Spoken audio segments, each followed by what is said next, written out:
నమస్కారం, నేను మీ మౌనిక.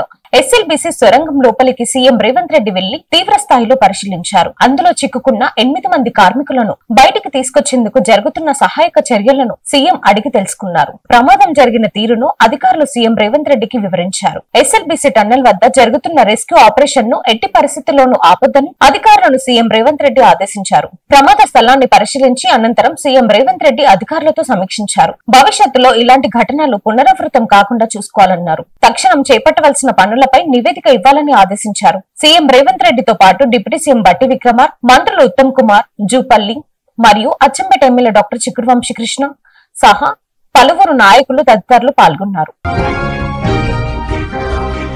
రాయకోట్ గ్రామంలో జమ్మా మసీద్ ముందర మురికి కాలువ పాడవడంతో వర్షం పడుతున్నప్పుడు మురికి నీళ్లు రోడ్డుపై రావడంతో మైనార్టీ కాలనీ వాసులు రోగుల బారిన పడి ఆసుపత్రి పాలైన సంఘటనలు చాలా ఉన్నాయి. ఈ విషయాన్ని గమనించిన మక్సూద్ పెద్ద మనసుతో సొంత డబ్బులతో 50,000 రూపాయలు ఖర్చు పెట్టి మురికి కాలువ నిర్మించారు. ఈ సందర్భంగా గ్రామస్తులు హర్షం వ్యక్తం చేశారు. ఇలాంటి వ్యక్తికి ఆ దేవుడి ఆశీస్సులు ఎల్లవెల్లలా ఉండాలని గ్రామ ప్రజలు మరియు మైనార్టీ సోదరులు వేడుకున్నారు.